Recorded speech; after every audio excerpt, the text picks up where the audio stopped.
Jeudi 27 janvier 2022, mesdames et messieurs, c'est toujours un plaisir de vous retrouver dans ce journal version française. Merci de rejoindre Viva pour vous informer. Tout de suite, à la une des actualités de ce jour, les cliniques mobiles continuent leur descente au niveau des sites d'hébergement afin de veiller sur la santé des sinistrés. Les cliniques mobiles offertes par l'association FITI au ministère de la Santé publique sont complètement équipées, opérationnelles et fonctionnelles en cas de sinistre comme celui auquel nous faisons face actuellement. Toujours dans ce cadre, l'association FITI, présidée par Madame El Radzouine, a offert des lots de médicaments aux médecins de cliniques mobiles hier via le ministère de la Santé publique. Les soins offerts par les cliniques mobiles, mobilisés auprès des centres, sont totalement gratuits. Ces médicaments octroyés par l'association FITI et l'OMS également.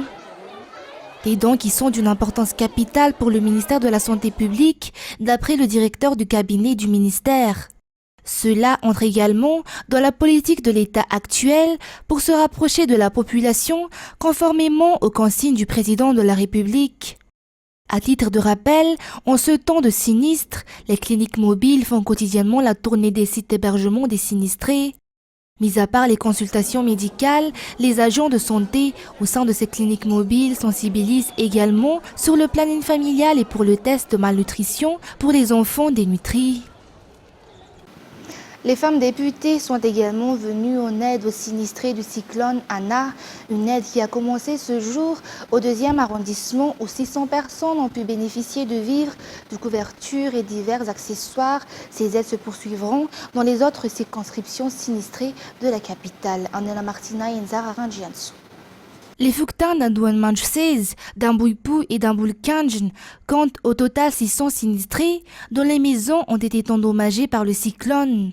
Celles au niveau des zones basses sont complètement inondées.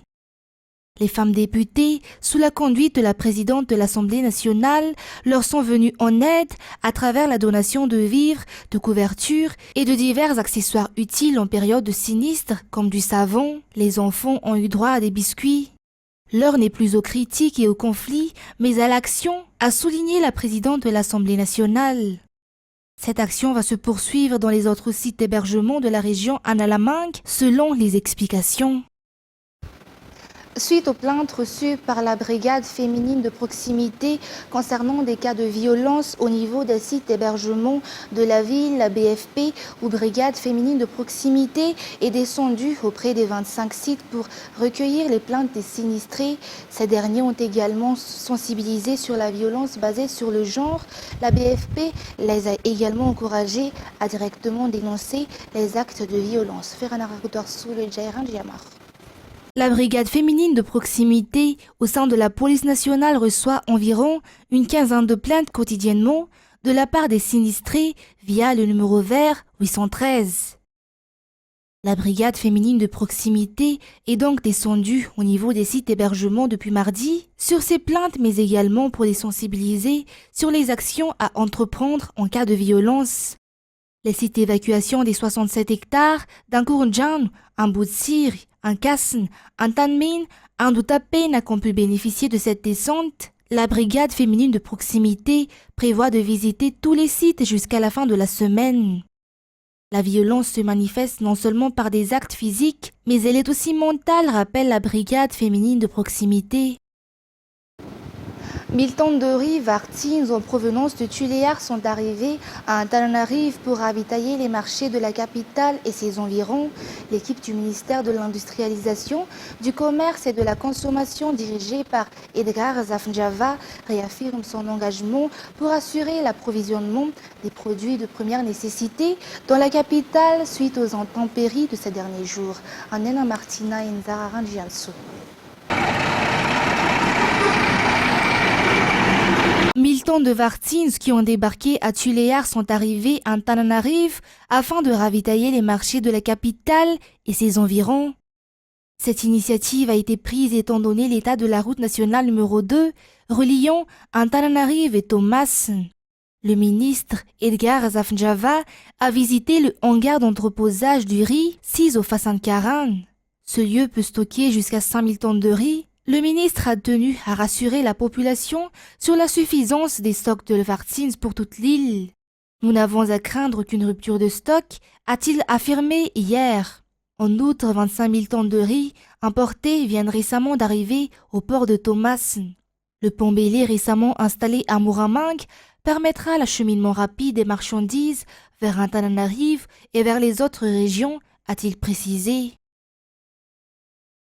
Et sur un tout autre sujet, le bilan provisoire du BNGRC suite au passage du cyclone Ana à Madagascar fait état de 41 personnes décédées, 110 394 sinistrés, dont 7 181 parmi eux ont été évacués. On compte actuellement 90 sites d'hébergement. Eu égard à un tel sinistre, les privés comme le public s'entraident pour venir en aide aux sinistrés. Enfin, j'essaie la Mireille sur les images de Yves Janel. 32 des 41 personnes décédées lors de ce cyclone sont localisées dans la région Analamang, 6-7 sont de la Lochamangour, 1 dans la région Analanzruf et 1 dans la Haute-Matiach. C'est également au sein de la région Analamang qu'on compte le plus de sinistrés. Que ce soit le BNGRC, les entreprises publiques comme privées, les entrepreneurs et même les particuliers, tous prêtent main forte et viennent en aide aux sinistrés. Ces intempéries ont également impacté le secteur éducatif. Toujours d'après le bilan du BNGRC, 418 salles de classe sont endommagées, 655 sont complètement détruites. Les enseignants, soucieux de ces dégâts, ont donc apporté leur aide au BNGRC ce jour. 90 sites d'hébergement ont été mis en place jusqu'ici pour accueillir, loger et nourrir les sinistrés. Selon le Centre météorologique régional spécialisé de la Réunion ou CMRS, le cyclone Batiray s'est intensifié. Si à 9 h ce matin, il était encore une tempête tropicale modérée avec une vitesse de vent de 65 km par heure, vers 15 h de l'après-midi, il a atteint les 165 km par heure et apporte même une tempête de 240 km par heure. Batiray est un cyclone assez étroit, d'où cette prise de vitesse assez vite. Il se dirige vers l'ouest avec une vitesse de 41 km par heure et approche vers les Mascarenes. Toutefois, le cyclone Batiray n'a aucun impact sur Madagascar jusqu'à présent. La CENI entreprend actuellement la préparation des élections. Elle est donc descendue sur terrain pour comprendre les raisons de l'indifférence de la population à s'inscrire dans la liste électorale. Cette action a débuté dans la région Antsimonjefen et Yorumbe la semaine dernière. Reportage. Les membres de la CENI sont en pleine sensibilisation actuellement pour l'inscription des citoyens au sein de la liste électorale. Une sensibilisation qui a débuté dans la région Antsimonjefen et qui a permis de déterminer les raisons qui empêchent les citoyens malagasy à s'inscrire dans la liste électorale. Compte tenu de ce problème, la CENI va donc changer de stratégie pour inciter les Malagasy pour cette action capitale pour l'avenir du pays. La collaboration avec les sociétés civiles et les partis politiques sera donc renforcée pour l'éducation des citoyens en matière d'élections. Une rencontre avec le représentant et bureau permanent de la CENI dans la région Yorumbe et Antsimonjefen a eu lieu les 25 et 26 janvier pour voir réellement les problèmes dans la réalisation des travaux dans le cadre de la préparation des élections. Un dysfonctionnement a été de nouveau observé sur le deuxième transformateur de 30 MVA prévu être remis en marche vers la fin de cette semaine. Les techniciens sont déjà en train de le réparer d'après les informations émanant de la JIRAMA. D'un autre côté, le retour de tension s'est bien déroulé. Les travaux sont donc en bonne voie. Nous attendons donc la remise en marche de ce deuxième transformateur qui réduira le délestage tournant au niveau d'Antananarivo et ses environs. Et concernant les actualités internationales de ce jour, la Russie a froidement accueilli jeudi le rejet par Washington de ses exigences sécuritaires, un échange qui alimente la crise russo-occidentale sur l'Ukraine, mais le deux camps a gardé ouverte la porte de dialogue. France 24. Les exigences de Moscou n'ont pas été entendues par Washington et ses alliés. C'est le message lancé par le chef de la diplomatie russe. Реакции позитивной нет. А главным вопросом, я напомню, является наша четкая позиция о недопустимости дальнейшего расширения НАТО на восток и размещения ударных вооружений, которые могут угрожать территории Российской Fédération. La veille, les États-Unis et l'OTAN ont sans surprise rejeté la principale demande de la Russie, la fin de la politique d'élargissement de l'Alliance Atlantique, décision saluée par Kiev. En d'autres termes, Moscou veut à tout prix éviter que son voisin n'en devienne membre un jour. Des Russes et des Ukrainiens qui se sont retrouvés mercredi à Paris, discussion au format Normandie sous l'égide de la France et de l'Allemagne. Les deux parties se sont réengagées à respecter le cessez-le-feu en vigueur dans le Donbass. À part ça, peu de progrès. Rendez-vous désormais en février. The good news is that advisors agreed to meet in Berlin in 2 weeks, which means that at least for the next 2 weeks, Russia is likely to remain on a diplomatic track. Inquiet d'une possible escalade militaire, l'administration Biden a exhorté mercredi ses ressortissants à envisager de partir maintenant d'Ukraine. Une discussion entre Emmanuel Macron et Vladimir Poutine est-elle prévue ce vendredi?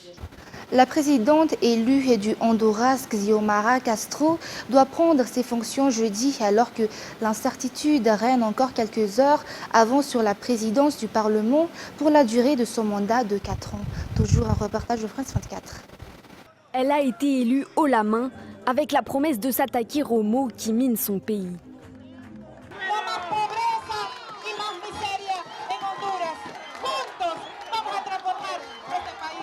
Épouse de l'ancien président Manuel Zelaya, Xiomara Castro, 62 ans, s'est imposée au fil des années, avec son éternel chapeau de cow-boy et son combat pour défendre les déshérités.